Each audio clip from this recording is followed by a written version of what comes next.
नमस्ते दोस्तों, मेरा नाम है प्रशांत जोशी और स्वागत है आपका मेरे इस channel how the things work में। इसमें हमने अब तक सैटेलाइट्स के जो डिफरेंट डिफरेंट टाइप्स देखे हैं, इसमें हमारा अगला टाइप है दोस्तों एस्ट्रोनॉमिकल सैटेलाइट, जिसको हम लोग जायंट टेलीस्कोप के नाम से भी जानते हैं।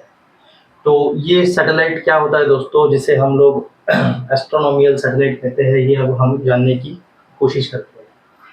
तो दोस्तों जो यूनिवर्स में प्लैनेट्स, स्टार्स, गैलेक्सीज और यूनिवर्स होते हैं, इनको ऑब्जर्व करने के लिए अर्थ सरफेस से हम लोग थोड़ा डिफिकल्टीज हमको जाता है, जिसके लिए हमें स्पेस का यूटिलाइजेशन करना पड़ता है। जिसके लिए हम लोग ये एस्ट्रोनॉमिकल जो सैटेलाइट्स होते हैं, इनको हम लोग अर्थ के एटमॉस्फेयर के बाहर इन्हें लॉन्च करते हैं और वहाँ से जो है हम लोग पूरे गैलेक्सीज, पूरा स्पेस इसको ऑब्जर्व मॉनिटर करते हैं दोस्तों। तो बेसिकली इसमें जो टेक्नोलॉजी यूज होती है वो होती है इंफ्रारेड इमेजिंग टेक्नोलॉजी। इसके तहत दोस्तों ये इंफ्रारेड टेक्नोलॉजी को यूज करके हमें क्लियर इमेजेस और डिटेल डेटा प्रोवाइड करता है, जिससे हम लोग अपने स्पेस को अच्छे से समझ सके। इसमें दोस्तों इन सैटेलाइट्स में जो होता है, टेलीस्कोप्स होते हैं बड़े बड़े लगे हुए, सेंसर्स होते हैं जो क्लियर और डिटेल इमेजेस जो है कैप्चर करते हैं फ्रॉम द इलेक्ट्रोमैग्नेटिक स्पेक्ट्रम। तो इलेक्ट्रोमैग्नेटिक स्पेक्ट्रम जो होता है दोस्तों, वो एक तरह का थर्मल रेडिएशन होता है जो अलग अलग गैलेक्सीज से, अलग अलग प्लैनेट से इन सैटेलाइट्स की तरफ आता है, जिसे ये सैटेलाइट जो होते हैं अपने सेंसर्स के माध्यम से इन्हें ट्रैक करते हैं, इन्हें कैप्चर करते हैं और अर्थ पर भेजते हैं। तो सैटेलाइट्स जो होते हैं दोस्तों, ये सारे न्यू गैलेक्सीज, धूमकेतु यानी कॉमेट्स और जो स्पेस में डस्ट डिस्ट्रीब्यूशन होता है, जिसे जो अर्थ के एटमॉस्फेयर के बाहर जो भी स्पेस है उसमें जो भी डस्ट होती है, स्पेस डस्ट जिसको बोलते हैं, ये सभी चीज़ों को स्टडी करने के लिए यूज होते हैं। तो दोस्तों ये थी शॉर्ट इंट्रोडक्शन एस्ट्रोनॉमिकल सैटेलाइट्स के ऊपर। इनका ऑर्बिट कौन सा होता है, तो दोस्तों जैसे कि मैंने यहाँ लिखा है ऑर्बिट्स में लियो एंड L2। तो ये दोस्तों अगर आपको लियो क्या है, L2 क्या है जानना है, तो मेरे पिछले वीडियोस को ज़रूर देखिए, जिसमें आपको समझ में आएगा कि डिफरेंट डिफरेंट ऑर्बिट्स क्या होती है, L2 क्या होता है, लैग्रेंज पॉइंट L2 क्या होता है। जैसे कि मैंने 5 अलग अलग L1 L2 से लेके तो L5 तक मैंने एक्सप्लेन किया। मेरे पिछले वीडियो आपको इसमें ज़रूर मदद करेंगे। तो दोस्तों अगर ये मेरा वीडियो आपको अच्छा लगा तो इसे लाइक, सब्सक्राइब, शेयर ज़रूर कीजिए और आगे बढ़ते हैं दोस्तों। जैसे कि मैंने बोला, ये लियो ऑर्बिट है जो लोअर अर्थ ऑर्बिट जिससे बोला जाता है, जिसमें आज की डेट में हबल स्पेस टेलीस्कोप, हबल, ये प्लेस्ड है दोस्तों। ये वहाँ पर अपना काम अच्छी तरह से कर रहा है। और दूसरा जो L2 मैंने बोला है, यहाँ पे जेम्स वेब है, जेम्स वेब टेलीस्कोप। तो ये दोस्तों जो दो टेलीस्कोप्स है, ये मैंने एक एग्जांपल दिए हैं जो एस्ट्रोनॉमिकल सैटेलाइट्स के टाइप है। और ये लियो और L2 ये जो ऑर्बिट्स है अर्थ के अराउंड, इसमें रिवॉल्व करते हैं। तो दोस्तों ये सैटेलाइट्स जो होता है, ये इसका वर्किंग प्रिंसिपल क्या है, ये किस प्रिंसिपल पे काम करता है, आइए जानने की कोशिश करते हैं।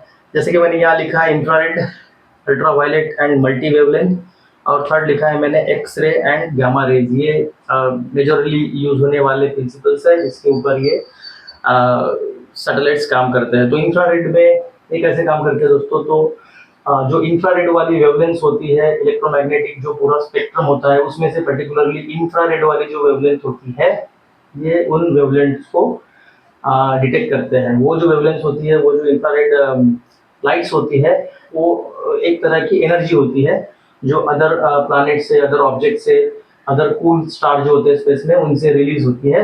उनको ये डिटेक्ट करने का काम करते हैं, क्योंकि वो जो सारे मैंने जो नाम लिए हैं प्लैनेट्स वगैरह, वो स्पेस में भले उनके ऊपर कुछ लाइट्स आती हो स्पेस में के जो लिविंग स्टार्स होते हैं उनसे, फिर भी ये हमें नज़र नहीं आते। तो इनको जो डिटेक्ट करने का काम है, ये इंफ्रारेड टेक्नोलॉजी से होता है, इंफ्रारेड टेक्नोलॉजी। दूसरा होता है दोस्तों अल्ट्रावायलेट। तो अल्ट्रावायलेट जो होता है यूवी एंड मल्टी वेवलेंथ। तो ये जो होता है इसमें एक्सरे होता है, अदर टाइप के जो इलेक्ट्रोमैग्नेटिक रेडिएशन होते हैं जो अर्थ के एटमॉस्फेयर में एब्जॉर्ब हो जाते हैं या वीक हो जाते हैं, जिससे हमें अर्थ पर बैठे बैठे पता नहीं चलता है। ऐसे जो इनपुट्स होते हैं उन्हें कैप्चर करने के लिए ये अल्ट्रावायलेट एंड मल्टी वेवलेंथ के जो सैटेलाइट्स है ये यूज होते हैं। तो इसमें मल्टीपल जो वेवलेंथ होती है ये कैप्चर होती है अल्ट्रावायलेट और मल्टी वेवलेंथ सैटेलाइट्स में। इस प्रिंसिपल पे ये काम करते हैं। तीसरा होता है दोस्तों एक्सरे एंड गामा रे। तो ये जो होता है ये भी जैसे कि मैंने पहले केस में बताया कि जो अर्थ का एटमॉस्फेयर है उसके बाहर ये सैटेलाइट्स जो होते हैं ये प्लेस होते हैं, और ये जो फोटोन वाली जो एनर्जी होती है ये उस एनर्जी को गामा रेज को ये सारे के सारे जो सेंसर्स है इसे ट्रैप करते हैं, इसको अर्थ पर भेजते हैं फॉर एनालिसिस पर्पज। तो ये जो मैंने दो टाइप बताए दोस्तों, तीसरा भी जो टाइप है ये भी उसी प्रिंसिपल में आता है। तो दोस्तों अब हम बात करेंगे एग्जांपल्स के ऊपर, जिसमें मैंने कुछ एग्जांपल्स लिए हैं। इन सारी जो टेक्नोलॉजी मैंने अभी बताई है शॉर्ट में इसके ऊपर काम करते हैं। तो पहला एग्जांपल है दोस्तों, आपको यहाँ पर बोर्ड पर दिख रहा होगा, जेम्स वेब टेलीस्कोप, जो कि L2 पॉइंट पर लॉन्च किया गया है 2021 में। इसे लॉन्च किया गया था। दूसरा है स्प्रिट्जर स्पेस टेलीस्कोप जो 2003 में लॉन्च किया गया था। तीसरा है इंफ्रारेड एस्ट्रोनॉमिकल सैटेलाइट जो 1983 में लॉन्च किया गया था।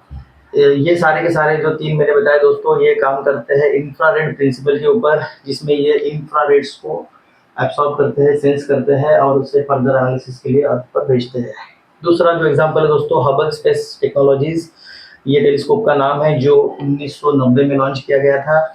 एस्ट्रोसैट जो 2015 में लॉन्च किया गया था। ये दो एग्जांपल है ultraviolet and multi wavelength telescope के।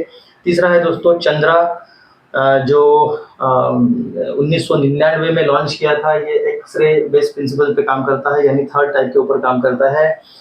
फर्मी गैम यानी एक्सरे 2008 में जिसे लॉन्च किया गया था, ये भी सेम प्रिंसिपल पर काम करता है दोस्तों। और इसके नीचे है XXM न्यूटन जो 1999 में ESA यानी यूरोपियन स्पेस एजेंसी ने लॉन्च किया था। इसके बाद है रोसिता जो 2019 में लॉन्च किया गया था। ये चारों के चारों जो टेलीस्कोप से दोस्तों ये काम करते हैं x ray and gamma ray principle के ऊपर। जैसे कि मैंने बताया था कि ये जो इलेक्ट्रोमैग्नेटिक वेवलेंथ होती है इसका जो वाइड रेंज ऑफ स्पेक्ट्रम होता है उसमें से ये एक्सरे और गामा रेज का जो स्पेक्ट्रम है पर्टिकुलर वेवलेंथ और पर्टिकुलर फ्रीक्वेंसी का, उसे डिटेक्ट करके इमेजेस और डेटा जनरेट करता है।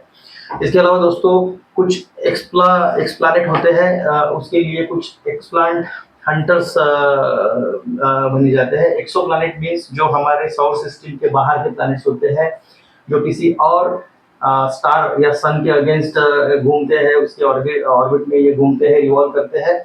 उनके लिए हमने ये स्पेशल सैटेलाइट डिजाइन किए हैं जिसको हम लोग एक्सोप्लैनेट हंटर्स बोलते हैं। जिसमें एक आता है दोस्तों केपलर स्पेस टेलीस्कोप जो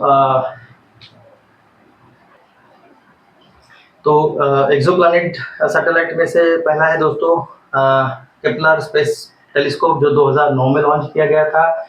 ये जो दूर से आने वाले रेडिएशंस होते हैं उसे डिटेक्ट करते हैं, लेकिन इसमें खासियत ये होती है दोस्तों कि जो दूर से रेडिएशंस आते हैं उसके सामने से जब कोई प्लैनेट पास होता है स्टार के सामने से, तो जो स्टार का लाइट होता है वो थोड़ा डिम हो जाता है। उस डिमिंग को कैप्चर करके ये डेटा जनरेट करके हमें एनालिसिस के लिए भेजता है दोस्तों। उसके बाद दूसरा टाइप है ट्रांजिस्टिंग एक्सोप्लैनेट जो 2016 में लॉन्च किया गया था। ये स्पेसिफिकली जो होता है दोस्तों ये ब्राइटनेस जो होता है नियर बाय स्टार्स का उसको कैप्चर करके सेंस करके उसे एनालिसिस के लिए उस डेटा को हमारे पास भेजता है। तीसरा टाइप होता है दोस्तों